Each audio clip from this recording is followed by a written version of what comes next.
Como siempre, es un placer estar con ustedes en la casa de Dios, junto al pueblo de Dios. Si tienen sus Biblias, por favor, abran el libro de Jeremías, capítulo 1.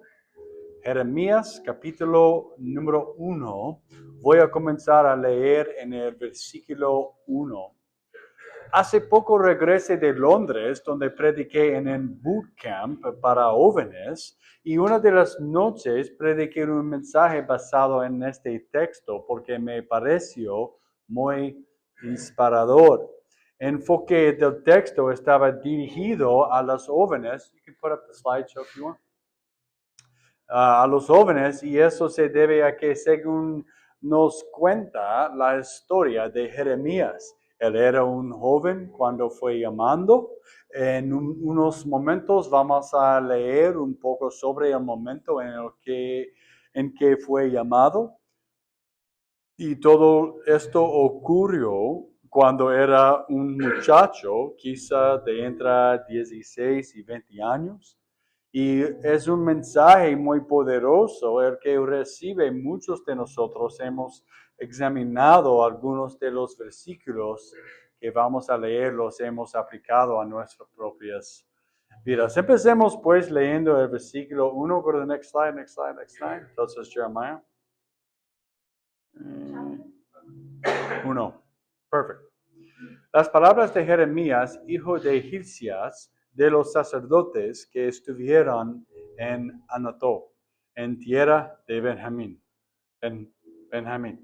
Palabra de Jehová que le vino en los días de Josías, hijo de Amón, rey de Judá, en el año decimotercero de su reinado.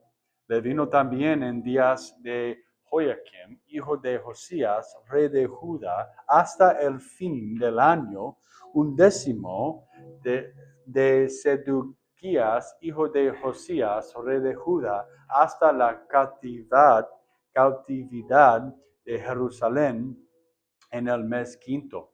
Vino pues palabra de Jehová a mí diciendo, versículo 5, antes que te formase en el vientre te conocí, y antes que nacieses te santifiqué, te di por profeta a las naciones.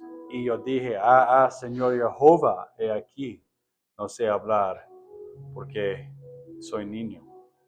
Amén. Lo primero que hay que destacar es que Jeremías vivía en las afueras de la ciudad. There's some women outside, Hannah. Can you get them?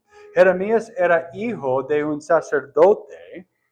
Esto significa que pertenecía a una línea sacerdotal destinando a transmitir sus deberes y responsabilidades sacerdotales de una generación a otra. Y tal y como se lee, parece que su mente estaba centrada en convertirse en eso. Así pues, leemos que tiene una trayectoria y está familiarizando con las cosas de Dios. Cabe señalar que no todo el mundo sabía leer, pero dado que Jeremías pertenecía al sacerdocio, al menos se la habría enseñado a leer y a escribir un poco. También sabemos que al encontrarse en las afueras de la ciudad, existía una cierta desconexión del bullicio del mundo. Y esto también nos proporciona un marco temporal.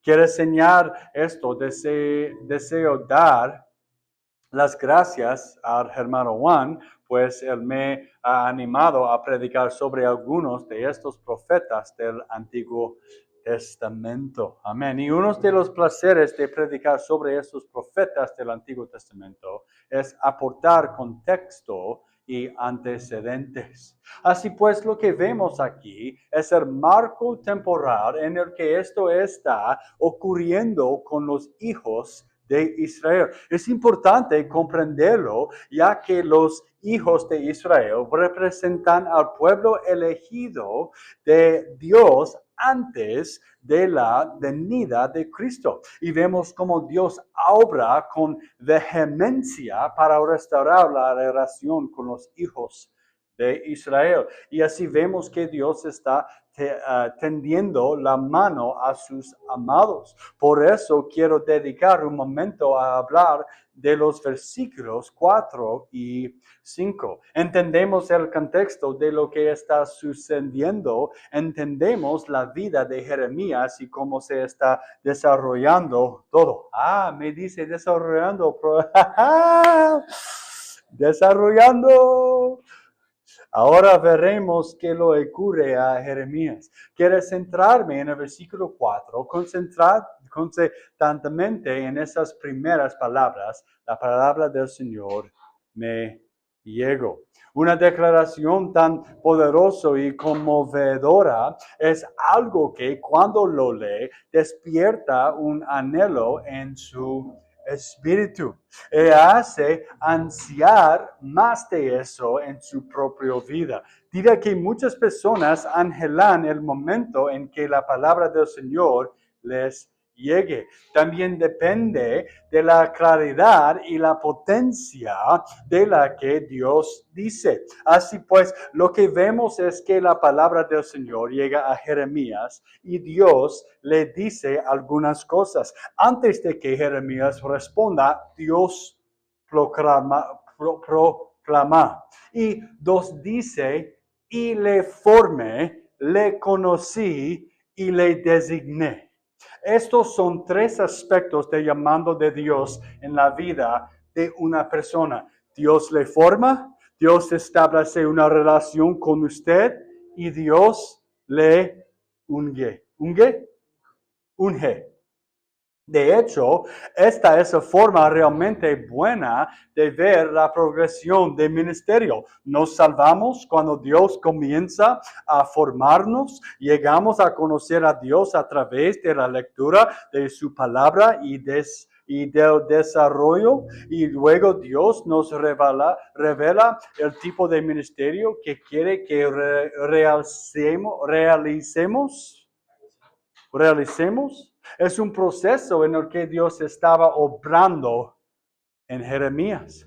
Y luego vemos y queremos seguir leyendo desde el versículo 6 hasta el versículo 12. Pero el versículo 6 dice, y yo dije Señor Jehová, he aquí no sé hablar porque next slide please. Y me dijo Jehová, no digas, soy un niño, porque a todo lo que te envía irás tú y dirás todo lo que te mande. No temas delante de ellos, porque contigo estoy para librarte, dice Jehová. Y extendió Jehová su mano y tocó mi boca y me dijo Jehová, he aquí he puesto mis palabras en tu boca. Mira que te he puesto en este día sobre naciones y sobre reinos para arranzar y para destruir. ¿Cómo? Arrancar. Arrancar. Para reunir, para derribar, para edificar. Edificar, sí, para plantar. El versículo 11, la palabra de Jehová vino a mí diciendo, ¿qué ves tú, Jeremías? Y dijo, ve una vara de almendro.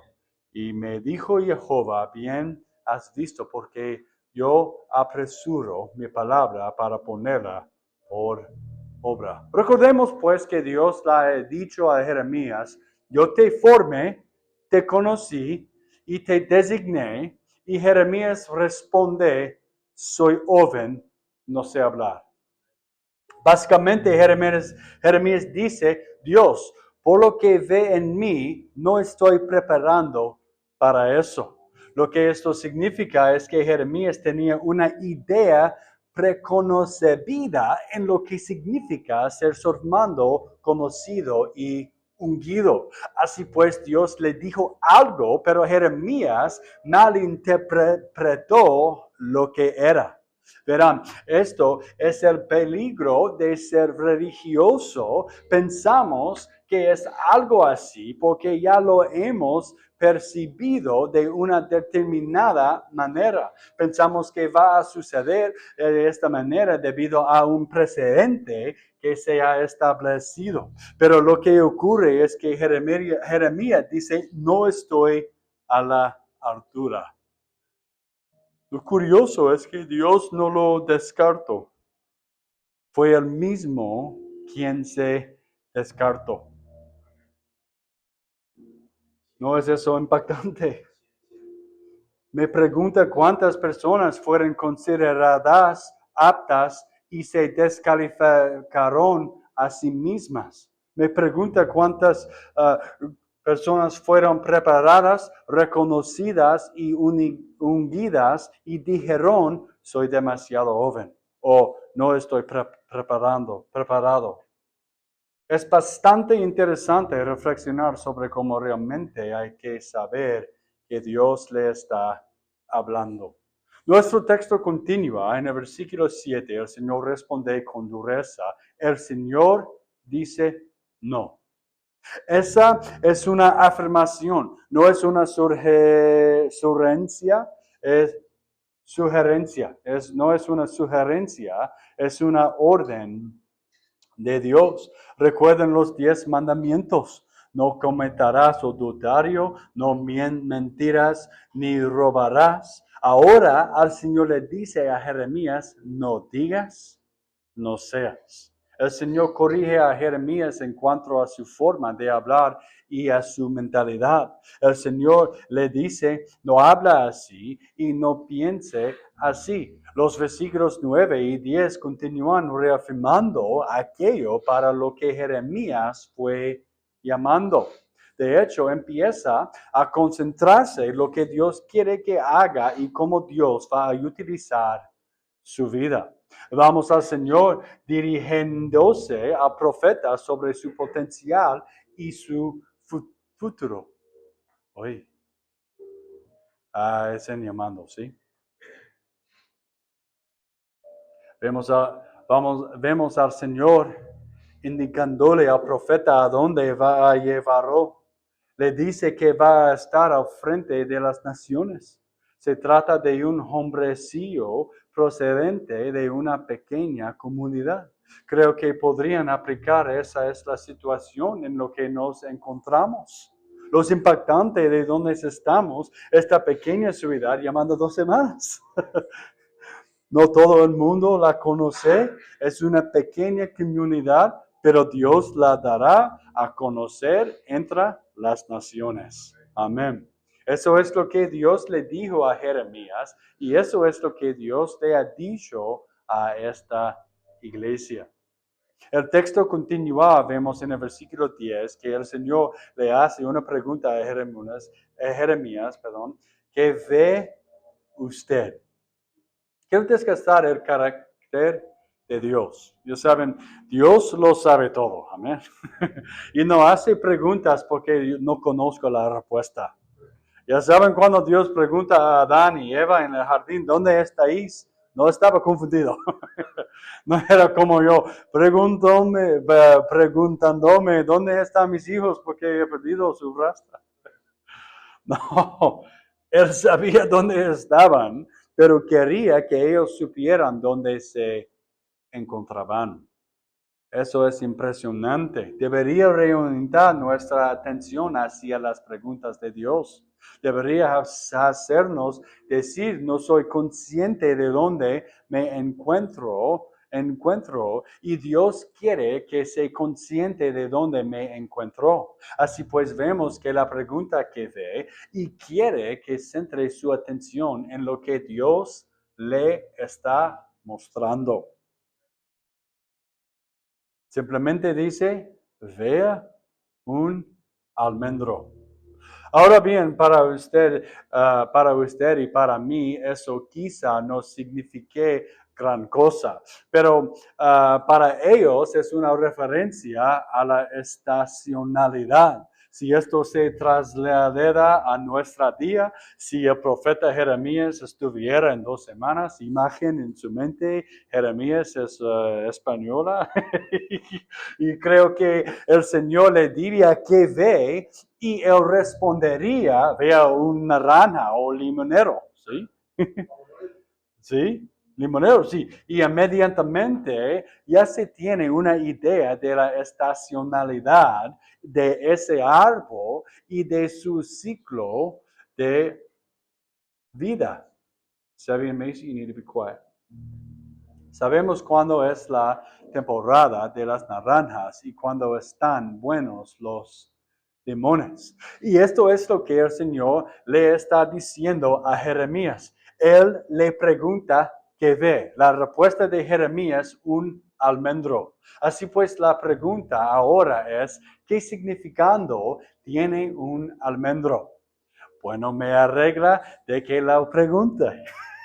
Verá, el almendro es el primer árbol que comienza a florecer en primavera.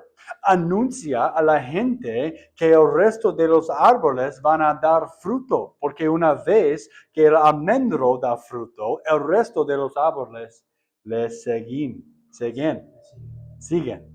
Así pues, Jeremías estaba recibiendo una revelación de que la fecundidad está por llegar. Y esta es la temporada en la que todo comienza. Por lo tanto, lo que vemos es a Dios diciéndole a Jeremías, la fecundidad está por llegar y yo velo por usted. Quiero decirles esta noche que esto se aplica a nuestra iglesia, la fecundidad, esto por llegar y el Señor vela por nosotros. Vamos a entrar en una temporada de otoño y ya tenemos muchas cosas previstas con el equipo de impacto de la Cruzada de Sanación. Y hay más equipos de impacto que vendrán a escucharnos una mano. Así que quiero que tengamos presente que el almendro ya está aquí y que Dios nos traerá una temporada de fecundidad. Amén. Porque nos inclinemos la cabeza y cerramos los ojos, por favor. Amén. Me gustaría que nos tomáramos un momento para hablar con Dios y orar.